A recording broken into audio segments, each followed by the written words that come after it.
A World War II term, Blitzkrieg, is a military strategy where armies move very fast, surprising enemies to win.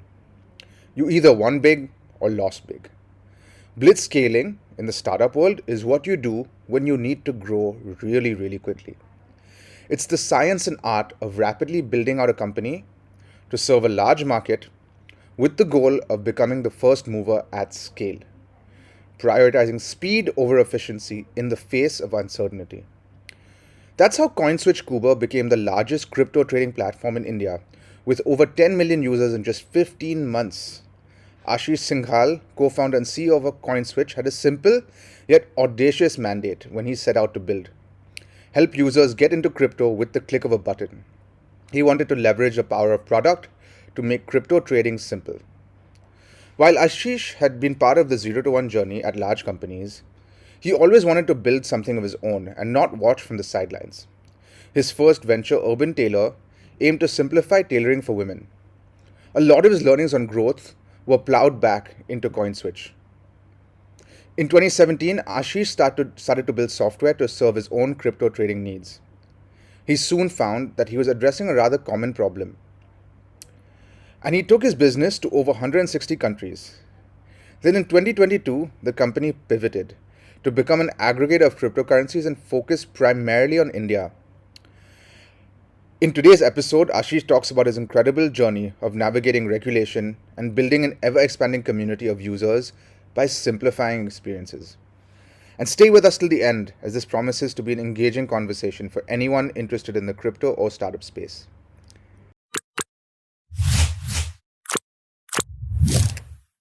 Hey Ashish, thank you for taking your time to chat with us. Really looking forward to this conversation. You've started a rocket ship, and we are very keen to learn about your journey with CoinSwitch. No, Aviral, good to be here and share our stories. Yeah.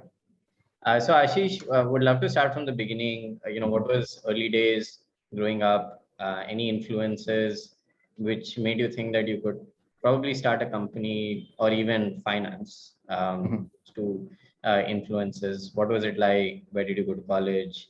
Sure, And sure, early sure. days at work. Sure. So I'm from a small town, Meerut, near Delhi, and born, brought up there. Always been good at studies. Always been very competitive in my life, and have won a lot of Olympiads. Have won a lot of competition.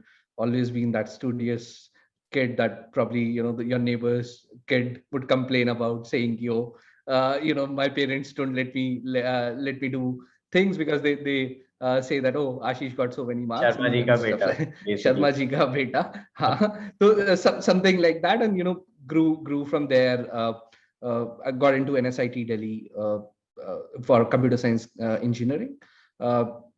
Met Govind there, who is today my co-founder, on the first day of college, and we've been friends for over 14 years. Kind of always loved simplicity. So I think I wanted to be a consultant as my career, but kind of gravitated towards tech through Google.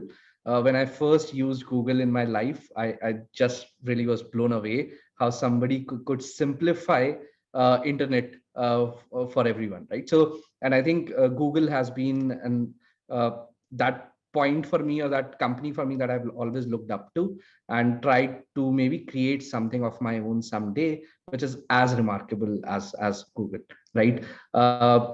College was pretty standard. Realized very early that whatever worked in school, not gonna work in college. I can't, cram, or theory is not my forte, but practicals were.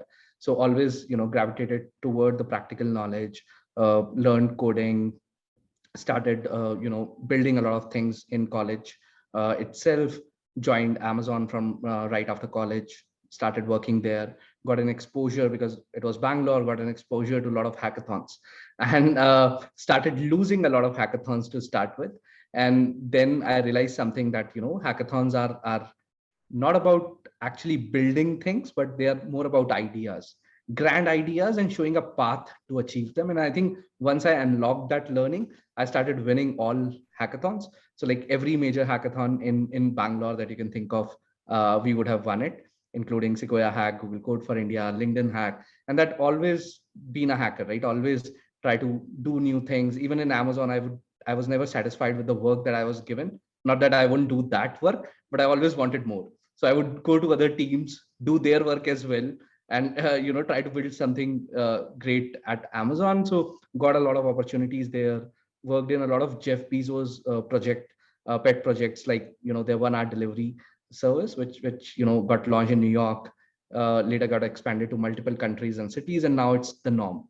If the delivery is not reaching you in 1 hour, something is wrong, right? So worked on, got a lot of exposure in Amazon. Always wanted to do something of my own. Started my career with started my company Urban Tailor after uh, uh, Amazon. That was the Uber for X phase for everyone. We were trying to kind of simplify tailoring for women, helping them at home service, getting ready-made clothes stitched. Kind of got a little operational over time, so we kind of shut that business down, and then I joined Livespace, and then started my CoinSwitch journey, because I've always been a Bitcoin fan since 2013. Started a node for Bitcoin in 2014, and then always invested in Bitcoin, but never kind of get that startup going in crypto. Although I wanted at Who multiple. introduced you to crypto in the early days? Like, how did you come across it? Yeah. So I used to be on a lot of forums across, building new things, learning new things.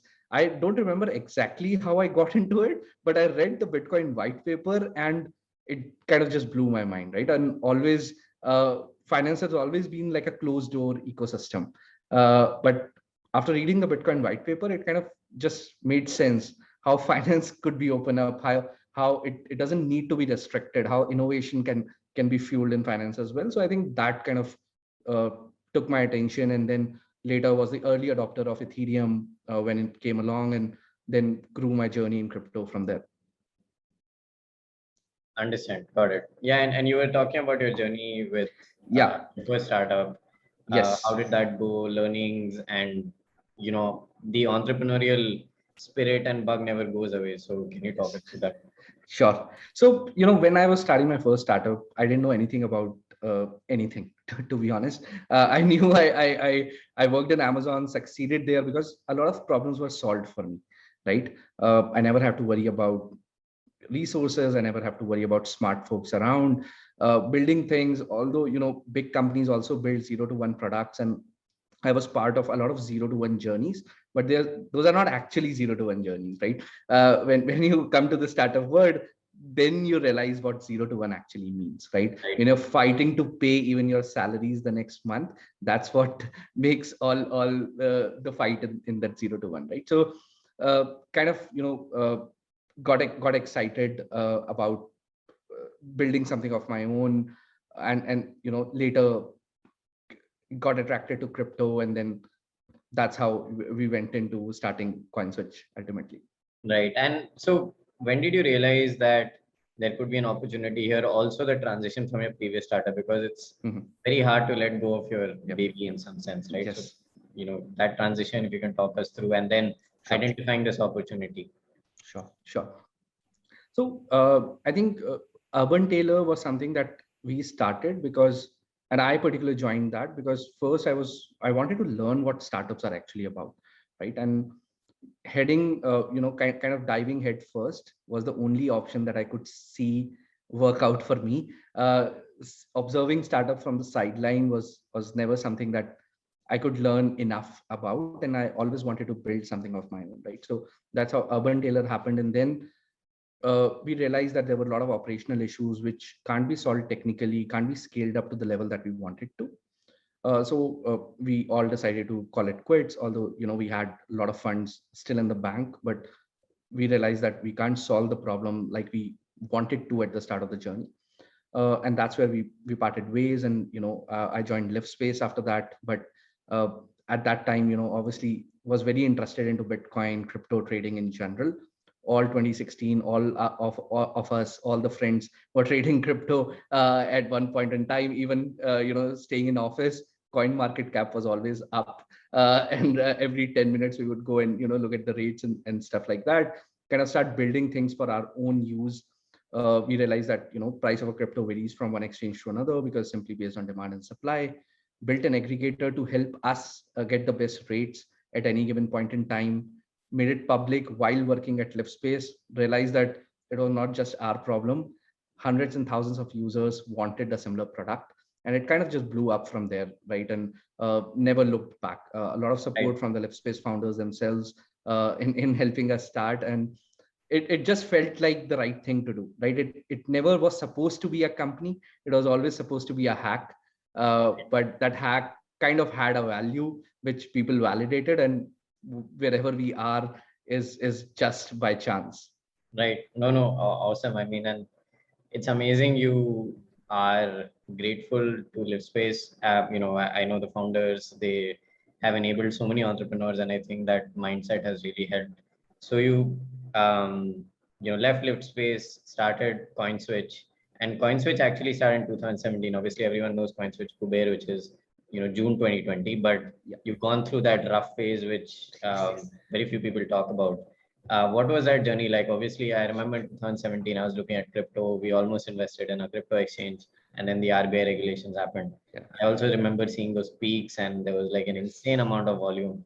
How was that roller coaster? It was literally, I think, emotional as well as financial both. So, when we launched CoinSwitch in 2017, within a month, we were doing $1 million GMV a day, right? It Right. was kind of a growth that nobody ever expected.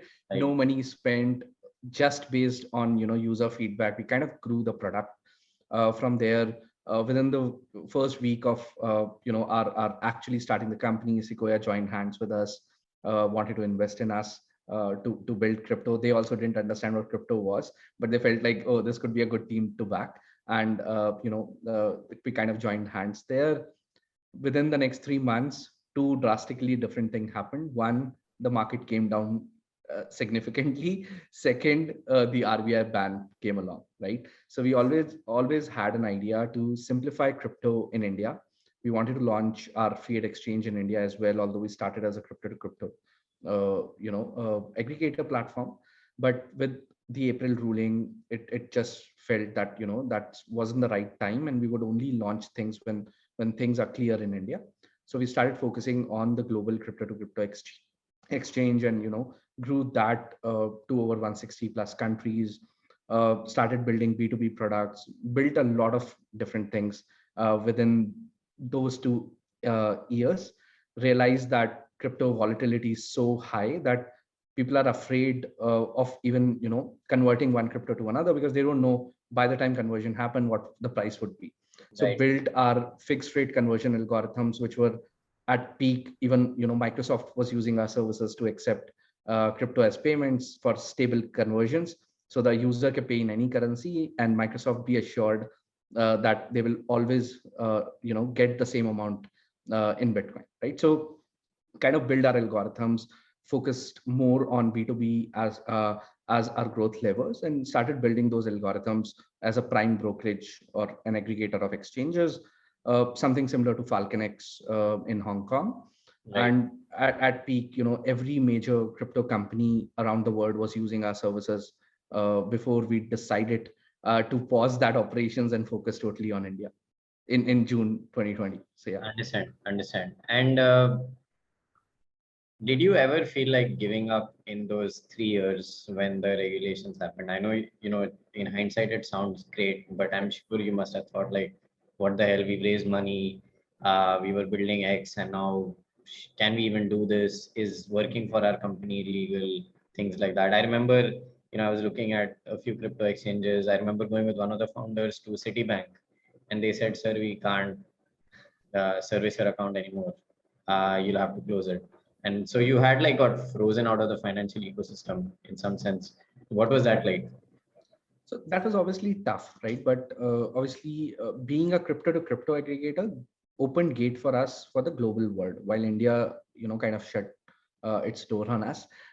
So we still wanted to simplify crypto. We understood that the problem exists, that there are multiple exchanges, and something simple like a Make My Trip aggregator need to exist in this ecosystem to give price visibility as well as simplicity to users who want to convert one crypto to another, right? So we knew that although the challenges in India we couldn't solve, but we realized that these challenges also exist outside and kind of pivoted that way and created that global exchange. Many instances happened where we thought that we will not make it through. The market kind of tanked after in 2018, so it was very hard for us to survive at that point. We had money from Sequoia, but we always wanted to build a profitable company. We wanted to build through the power of product. We decided very early on that we will not pay users to use our product.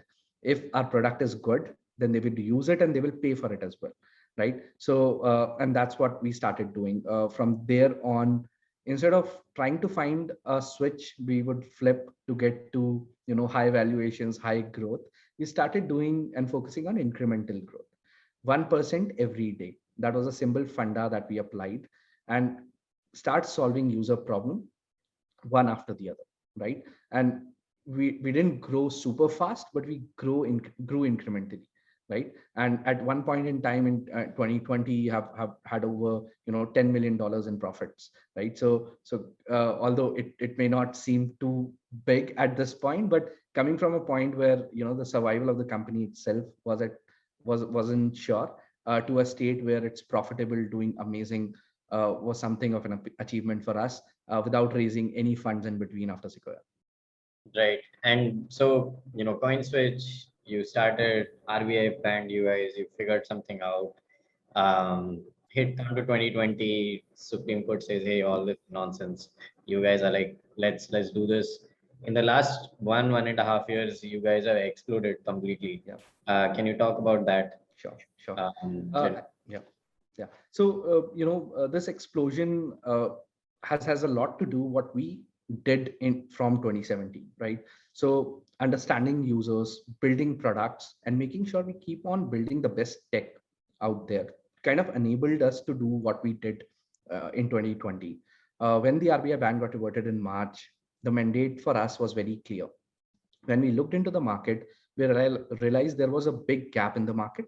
There were a lot of exchanges out there, but as a retail user who is used to the experience of Swiggy, just add to cart checkout, food is at your home, or one-click cab booking, you can't give them an experience of an exchange, which is so complicated, right? Complicated graphs, order books, buy, sell. First, crypto is so complex. Now you put that experience on top of it, they will never get into crypto, right? So our mandate was very clear. How do we simplify this experience on getting into crypto with a click of a button, equating it to online shopping or cab booking for that matters, right? And luckily, the kind of problems we solved since 2017 helped us build CoinSwitch Kuber, which helps you buy and sell crypto with a click of a button, starting with just ₹100.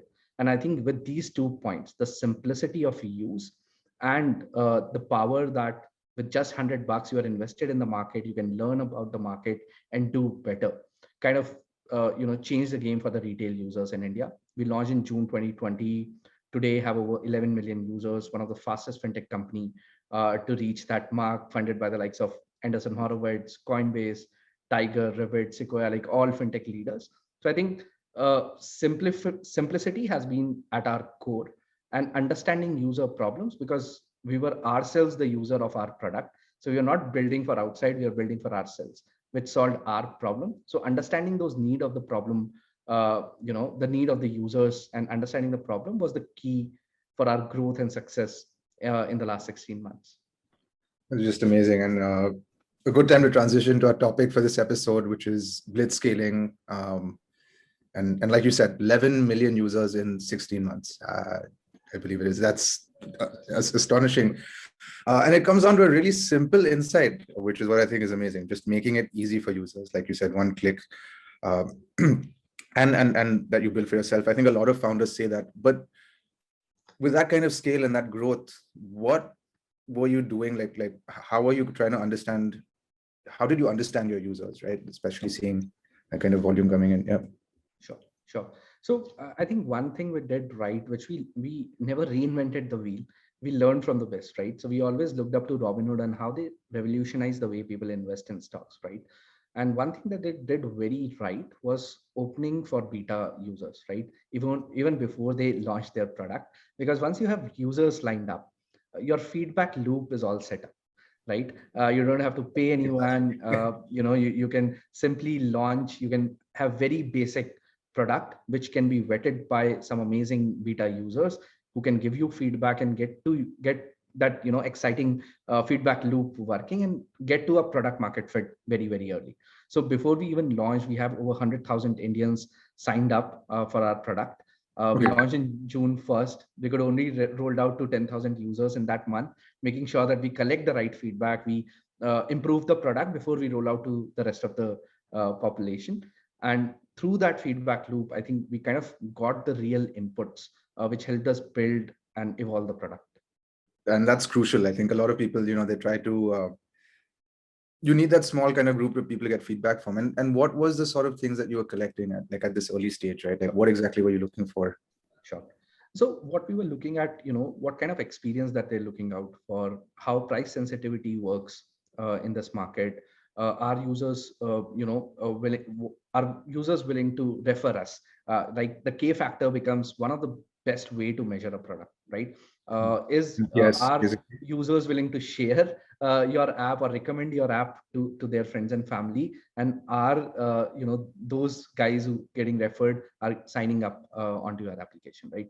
So figuring out the K factor, figuring out the experience, figuring out various different data points across the user journey, where the drops are, is the KYC up to the mark, is it helping user, what are the main issues at scale as well as at in the experience piece that you can evolve before you onboard the next million users onto the ecosystem. And that kind of brings me to the other side of this. You spoke about making it easy, drawing parallels to like Zomato, one click and invest in crypto. Did you have to actually educate users, or I mean, how did that kind of piece of it work? What was your... I think that wasn't a problem to start with. India had a good base of crypto users already, right?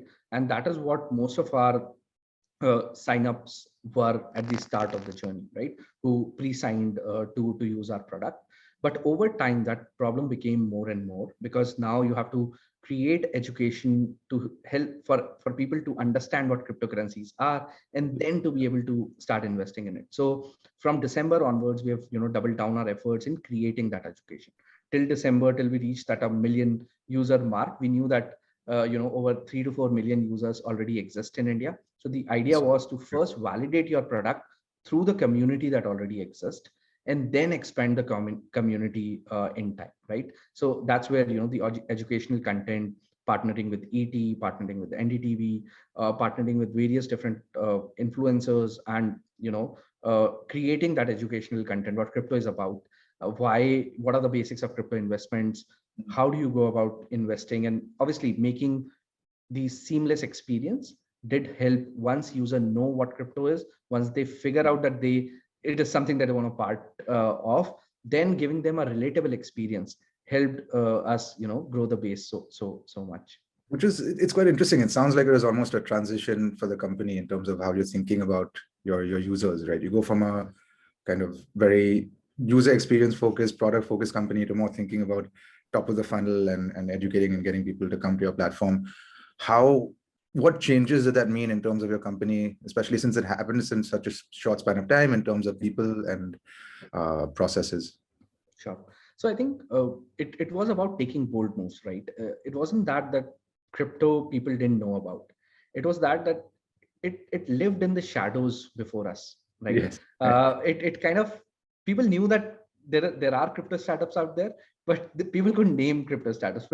People didn't know who these companies are, who the faces are, what they are doing, right? So first thing that we did in making sure that we create a bang, right? We say that we are here and we are here to stay, is when we took some bold steps, right? We were the first company to go to the IPL at a big scale.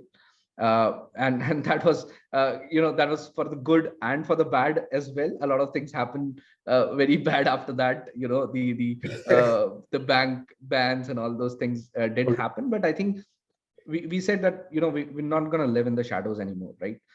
This industry is here to stay. This industry is already growing across the world.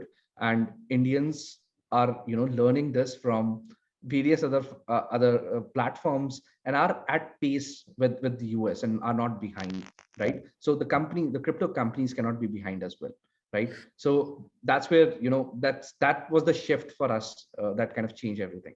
I'm curious about that story. Like, so what happened after you guys invested in the IPL, if you don't mind sharing?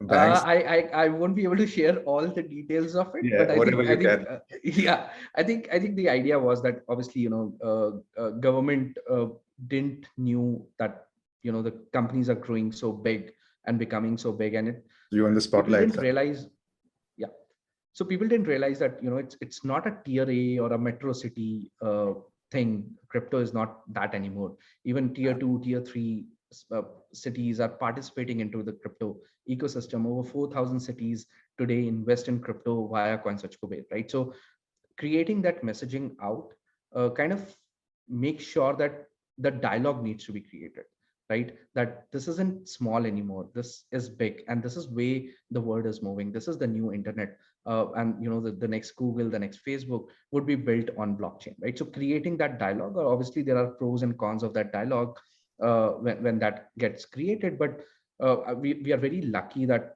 we are here today talking, and it didn't ban in When, March last yeah. year, right? So in the last 6 months, I think we have grown a lot further, uh, obviously with its pros and cons. And today we are at a space where nobody is talking about banning, but are creating a healthy dialogue and understanding this industry and trying to regulate this industry going forward, right? So which is a very good space to be in. And would love to get your thoughts on regulation. I mean, we've all seen the news, and I think it's moving in the right direction. But I believe you've spoken to regulators as well. So, what does that conversation look like, and how do you see it evolving in the next 12 months? So. Sure. Indian regulators have always been, very, very upfront, very forthcoming, and trying to work with the industry.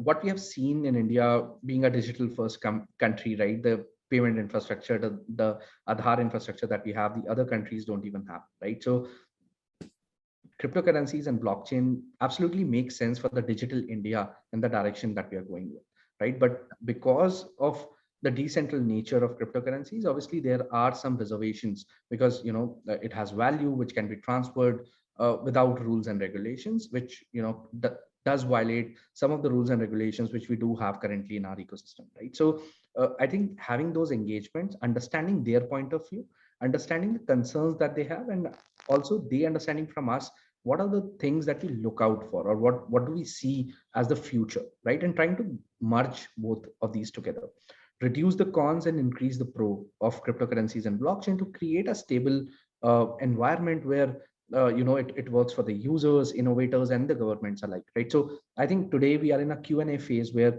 we are understanding their point of view, they are understanding our point of view, and trying to work cohesively to create that ecosystem which works for all of us.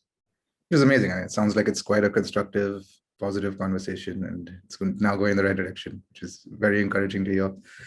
And with a company that's growing as quickly as you guys grew, recruiting obviously must have been a challenge. First of all, how much of your time do you spend recruiting, and then how did you manage to scale that quickly? Sure. I think the only job that I have these days is recruitment. I spend almost 50 to 60% of my bandwidth talking to a lot of candidates, talking to people who are are building something amazing all across, but trying to attract them to CoinSwitch.